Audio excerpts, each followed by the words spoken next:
ઝાલાવાડના આંગણે વિકાસના ઉત્સવના વિશેષ પ્રસંગે ઉપસ્થિત ગુજરાત રાજ્યના માનનીય મુખ્યમંત્રી શ્રી ભૂપેન્દ્રભાઈ પટેલ કે જેમનું નેતૃત્વ ગુજરાતને વિકસિત ગુજરાત તરફ દોરી રહ્યું છે.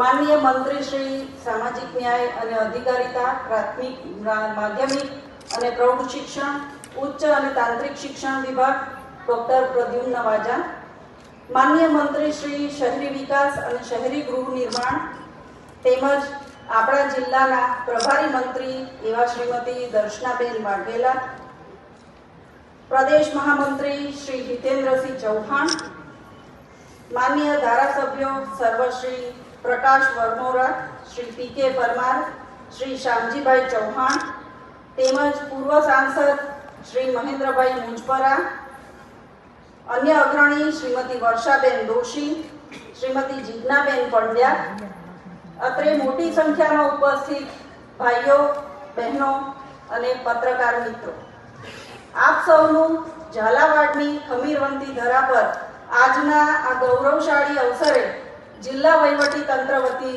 હું હાર્દિક સ્વાગત કરું છું.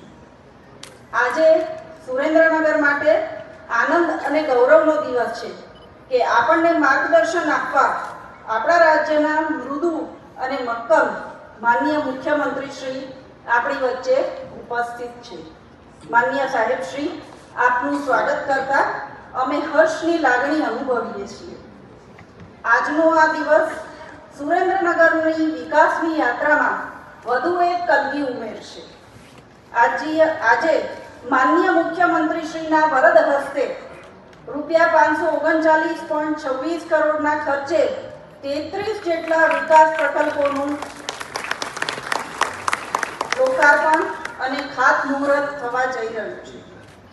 આ આયોજનમાં વિશેષ કરીને શહેરી વિકાસ અને શહેરી ગૃહ નિર્માણ વિભાગ, માર્ગ અને મકાન વિભાગ તેમજ શિક્ષણ વિભાગના લોકહિતલક્ષી કાર્યોનો સમાવેશ થાય છે, જેમાં રૂપિયા 457.21 કરોડના ખર્ચે 25 જેટલા નવા કામોનું ખાતમુહૂર્ત કરવામાં આવશે. જેમાં ખાસ કરીને વઢવાણ રિવરફ્રન્ટ એક્સટેન્શન અને હેરિટેજ સિટીનું નિર્માણ થવા જઈ રહ્યું છે, જે આગામી સમયમાં જિલ્લાના માળખાગત વિકાસની મજબૂત આધારશિલા બનશે. સાથોસાથ રૂપિયા 82.05 કરોડના ખર્ચે પૂર્ણ થયેલા 8 પ્રકલ્પોનું લોકાર્પણ પણ થવા જઈ રહ્યું છે, જે જિલ્લાની પ્રગતિને એક નવી ઊંચાઈ અને ગતિ પ્રદાન કરશે. મને સંપૂર્ણ વિશ્વાસ છે કે આ વિકાસ કાર્યો દ્વારા સુરેન્દ્રનગર મહાનગરપાલિકા અને સમગ્ર જિલ્લાની સુવિધાઓ સુદૃઢ બનશે. શિક્ષણના ક્ષેત્રમાં ગુણાત્મક સુધારો આવશે અને પ્રત્યેક નાગરિકના જીવન ધોરણમાં સકારાત્મક પરિવર્તન આવશે.